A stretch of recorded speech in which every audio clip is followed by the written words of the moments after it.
Good morning dear student. Dear student, देखिए, हम resistance के बारे में पढ़ चुके हैं।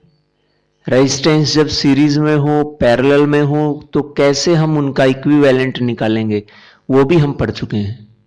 आज का जो हमारा टॉपिक है उसका नाम है heating effect of electric current. Heating effect of electric current. अब इसके नाम से ही पता चल रहा है कि इसमें हम क्या पढ़ेंगे, और ये आप डेली लाइफ में ऑब्जर्व भी करते हैं कि जब किसी इंस्ट्रूमेंट में से लगातार करंट फ्लो होता है तो वो कुछ हीटिंग इफेक्ट शो करने लगता है, मतलब वो इंस्ट्रूमेंट कुछ गर्म हो जाता है। किस कारण से हुआ? इलेक्ट्रिक करंट के कारण। इसी चीज को हम आज इस टॉपिक में पढ़ेंगे। सो देखिए, we know that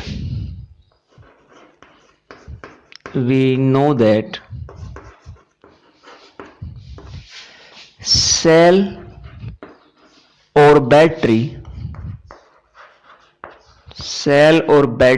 is a source of energy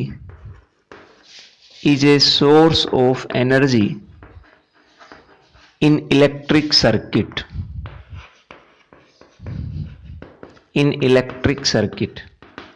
एक इलेक्ट्रिक सर्किट में जो हम सेल या बैटरी कनेक्ट करते हैं, वही सेल और बैटरी एक एनर्जी के सोर्स के तौर पे काम करेगा। मतलब उसी सेल और बैटरी से जो चार्ज, जो इलेक्ट्रॉन सर्किट में मूव कर रहा है, वो इस सेल और बैटरी से एनर्जी लेगा और उस एनर्जी की मदद से उस सर्किट में मूव कर पाएगा। So, is a source of energy, and from this energy, and due to this energy, electron moves continuously in a circuit.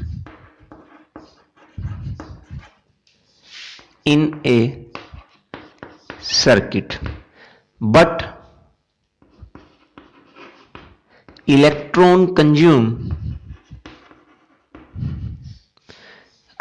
this energy, or electron consumes energy continuously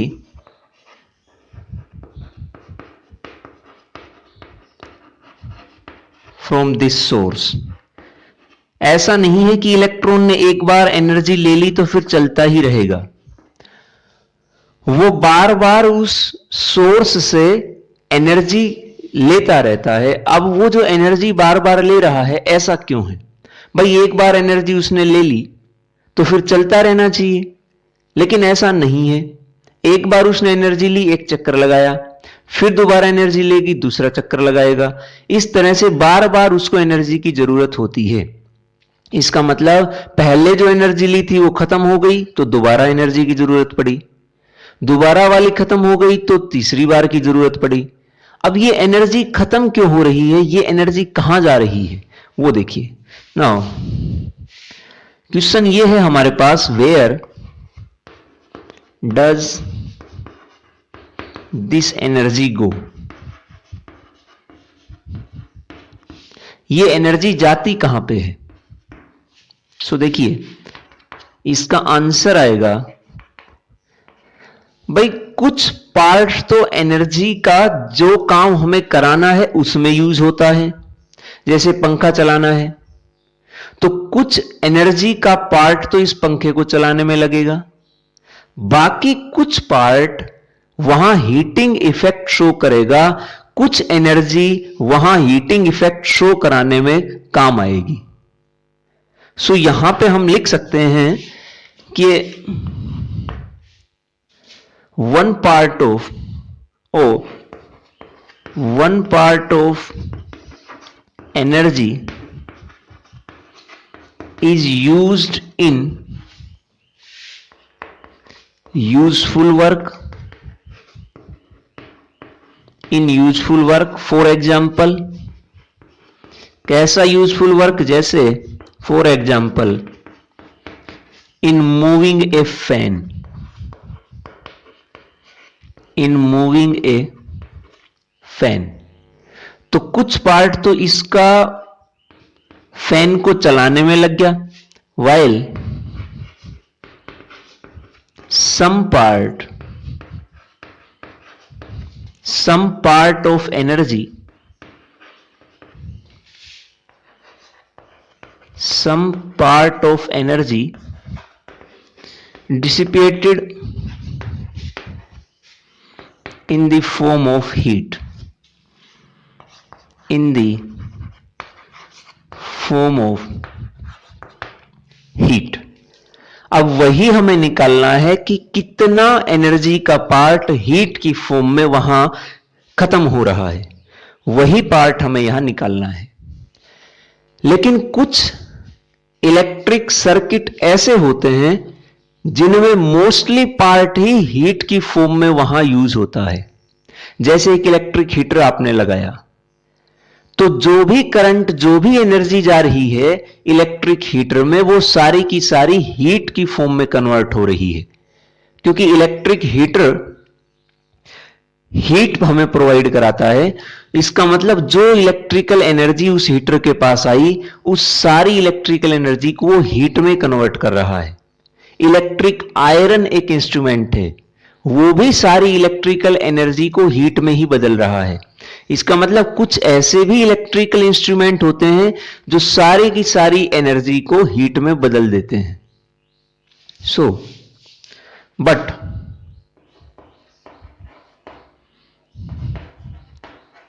there are some electrical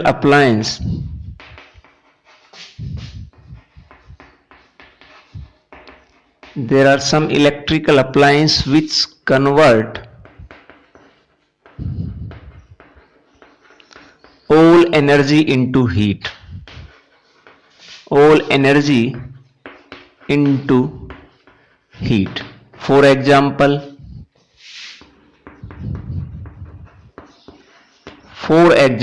electric heater,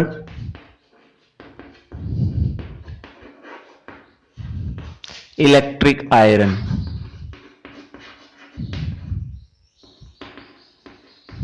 etcetera.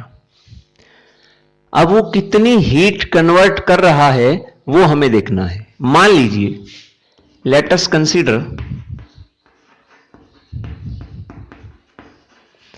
consider a resistance R and V is the potential difference across the resistor or across the resistance, and I is the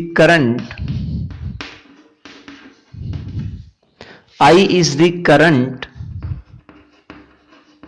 flowing through the circuit।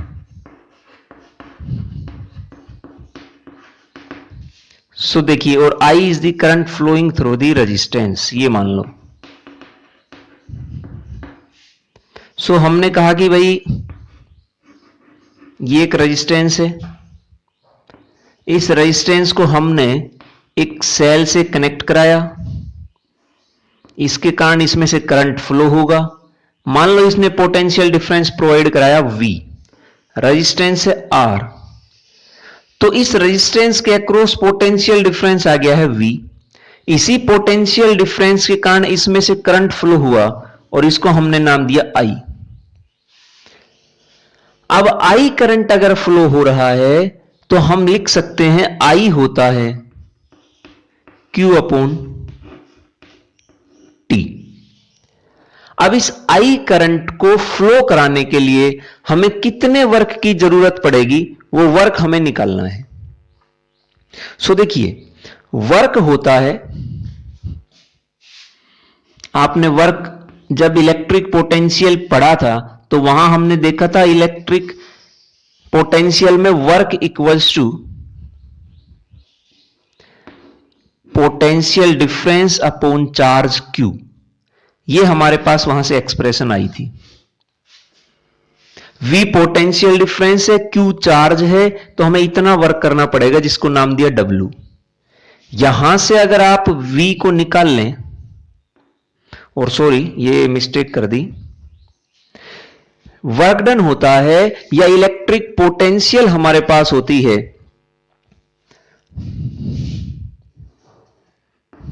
W/Q। सो यहां से W आएगा QV, ये आ गया है। इतना work करना पड़ेगा एक चार्ज Q को मूव कराने में under the potential difference of 1 volt. अब यहां पे Q जो था वो चार्ज है, क्या मैं Q को यहां से निकाल के और I इंटू टी नहीं लिख सकता? Q की वैल्यू यहां पुट कर दीजिए, हमें मिलेगा IVT। ये वो वर्क है जो हमें इस करंट I को इस पोटेंशियल डिफरेंस V में से फ्लो कराने के लिए करना पड़ेगा। इतना वर्क या ये कह लीजिए इतनी एनर्जी की जरूरत पड़ेगी अगर हम I करंट इसमें से फ्लो करा रहे हैं तो। So this is the required work done, required work or energy to move the charge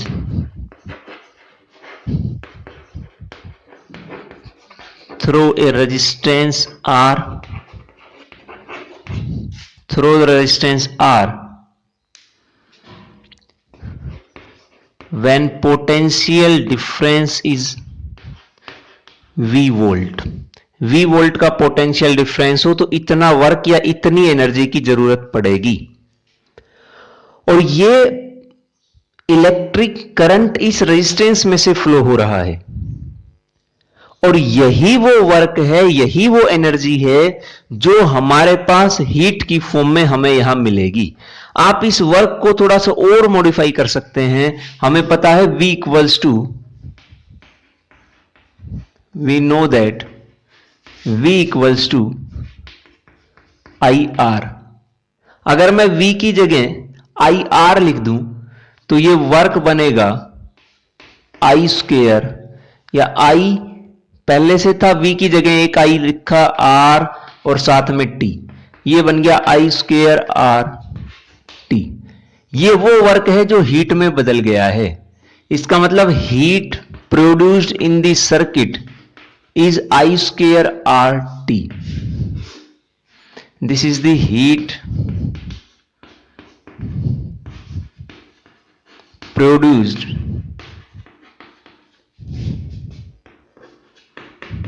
in this circuit,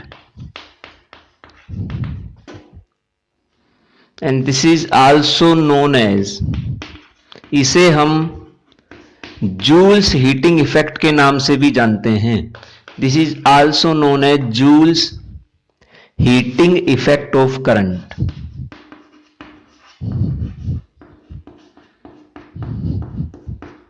Heating effect of current। अब जो सर्किट में हीट प्रोड्यूस होगी वो किन किन फैक्टर्स पे डिपेंड कर रही है? करंट पे, रेजिस्टेंस पे, टाइम पे।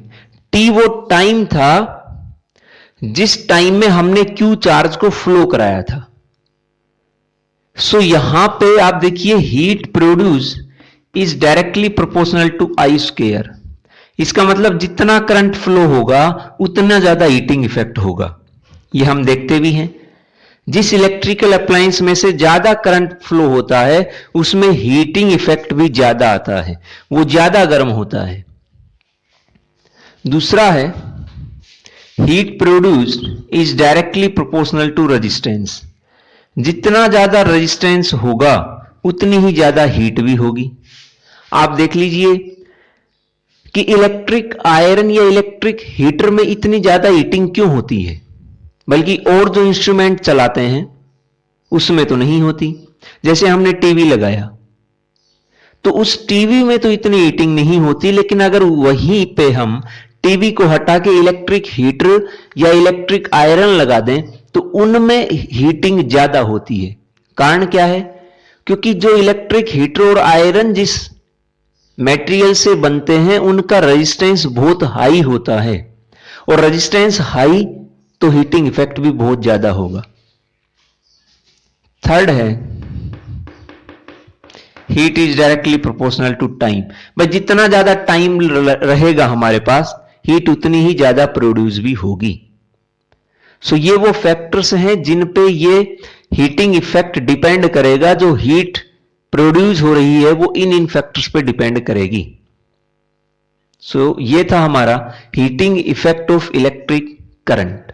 लेकिन अब ऐसा भी नहीं है कि ये हीटिंग इफेक्ट हमेशा हमारे लिए प्रॉब्लम क्रिएट करेगा। बहुत सी जगह ऐसी भी है जहां हम हीटिंग इफेक्ट का यूज करते हैं और ये हमारे पास यूजफुल वर्क के फॉर्म में हमें मिलता है। देखिए कहां कहां हम इसका यूज कर सकते हैं। सो देखिए application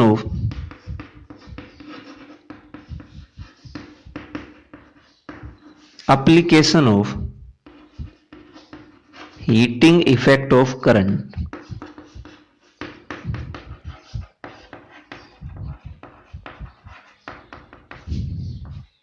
number 1,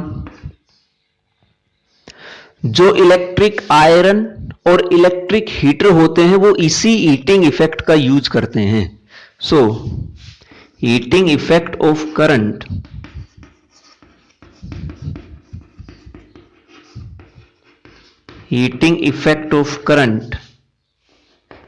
is used in electric iron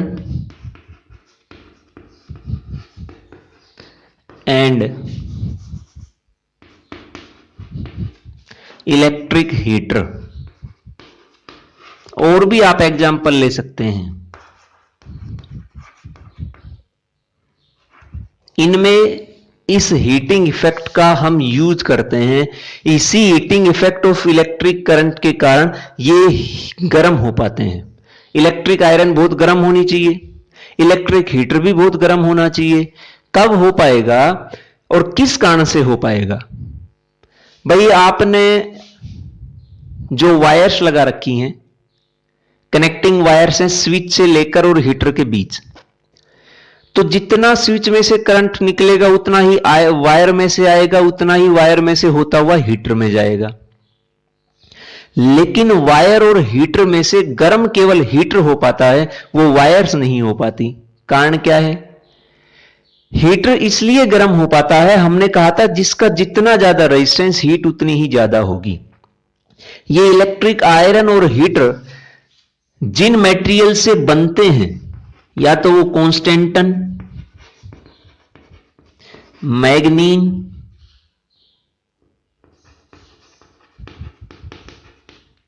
या फिर निक्रोम, इनसे मिलके वो बनते हैं और इनका रेजिस्टेंस बहुत हाई होता है। अलॉयज होती है कॉन्स्टेंटन, मैग्नीन या निक्रोम अलॉयज, इनका रेजिस्टेंस बहुत ज्यादा होता है। लेकिन जो कनेक्टिंग वायर्स थी वो तो कंडक्टिंग वायर्स हैं और कंडक्टर का रेजिस्टेंस बहुत कम होता है। रेजिस्टेंस बहुत कम तो उनमें हीटिंग भी बहुत कम। लेकिन जैसे ही हीटर में करंट एंटर करेगा उसका रेजिस्टेंस बहुत ज्यादा, तो हीटिंग इफेक्ट भी बहुत ज्यादा, और उसी हीटिंग इफेक्ट के कारण वो गर्म होता है और फिर हम उसको यूज कर सकते हैं। सो एक एप्लीकेशन तो इसकी हो गई है। दूसरी,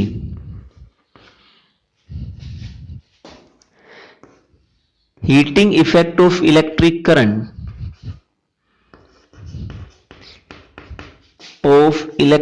current is also used in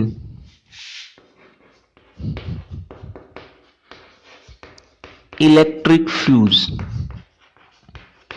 electric fuse में भी हम इस हीटिंग इफेक्ट का यूज करते हैं। अब कैसे करते हैं आप देखिए, आपने बहुत बार सुना होगा कि फ्यूज उड़ गया है। अब फ्यूज उड़ गया है इसका मतलब क्या है और वो फ्यूज कब उड़ेगा? फ्यूज एक ऐसी इंस्ट्रूमेंट है या एक ऐसा मटेरियल है जिसका मेल्टिंग पॉइंट बहुत कम होता है। फ्यूज का मेल्टिंग होता है वो देखिए भाई, मान लो कि आपने कोई इंस्ट्रूमेंट इलेक्ट्रिकल अप्लायंस आपको चलाना है और उसको 5 एम्पियर करंट की जरूरत है, लेकिन बाई चांस कभी 5 एम्पियर से ज्यादा करंट वहां आ गया, तो उस इंस्ट्रूमेंट को तो चलने के लिए केवल 5 एम्पियर की जरूरत थी। लेकिन अगर करंट बहुत ज्यादा आ गया, कभी मान लो 10 एम्पियर करंट आ गया, तो वो तो डबल करंट आ रहा है। इतना ज्यादा करंट उस इलेक्ट्रिकल अप्लायंस को डैमेज कर सकता है। बस उसी डैमेज से बचने के लिए हमने एक इलेक्ट्रिक फ्यूज उस सर्किट में कनेक्ट कर दिया। अब फ्यूज क्या करेगा? फ्यूज की भी अपनी एक लिमिट होती है कि इतने करंट तक वो सहन कर पाएगा। अगर इससे ज्यादा करंट आया तो वो टूट जाएगा। अगर वो टूट गया तो सर्किट टूट गया, सर्किट टूट गया तो फिर वो करंट आगे इलेक्ट्रिकल अप्लायंस तक नहीं जा पाएगा। अगर करंट इतना ज्यादा नहीं जा पाया तो इलेक्ट्रिकल अप्लायंस डैमेज होने से बच गया है। अब इसका मेल्टिंग पॉइंट लो रखने का कारण यही है कि मान लो उसकी रेटिंग है इलेक्ट्रिक फ्यूज की कि वो 6 एम्पियर तक करंट सहन कर सकता है। तो जैसे ही उसमें 6 से ज्यादा करंट फ्लो होने लगेगा, ज्यादा करंट होने के कारण इलेक्ट्रिक फ्यूज का टेम्परेचर बढ़ने लगेगा, और जैसे ही उसका टेम्परेचर बढ़ेगा तो उसका मेल्टिंग पॉइंट लो होता है, कम टेम्परेचर पे ही वो मेल्ट हो जाएगा। तो इतना ज्यादा टेम्परेचर बढ़ने ही नहीं देगा, तो वो तुरंत मेल्ट हो गया। तुरंत मेल्ट हो गया तो कनेक्शन टूट गया, तो वो जो करंट ज्यादा फ्लो होने वाला था इलेक्ट्रिकल अप्लायंस में से, वो फ्लो नहीं हो पाएगा। यही कारण है कि उसका मेल्टिंग पॉइंट इलेक्ट्रिक फ्यूज का लो होता है। नेक्स्ट है थर्ड जो इसकी है, जो इलेक्ट्रिक बल्ब होता है, वो इलेक्ट्रिक बल्ब भी इसी हीटिंग इफेक्ट को यूज करता है। So heating effect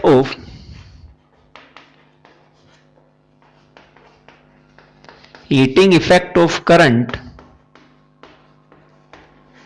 is also used in electric bulb. अब इसमें क्या है, इलेक्ट्रिक बल्ब में जो फिलामेंट होता है या जो एलिमेंट होता है वो टंगस्टन का बना होता है, और टंगस्टन का रेजिस्टेंस हाई होता है। हाई रेजिस्टेंस होने के कारण जब उसमें से करंट फ्लो होगा, जो आपने बिल्कुल एक थिन सा वायर बल्ब के अंदर देखा है, वो टंगस्टन का बना होता है, और उस टंगस्टन का रेजिस्टेंस बहुत हाई होता है, जिसके कारण जब उसमें करंट आएगा बल्ब के अंदर तो उस टंगस्टन फिलामेंट में भी आएगा।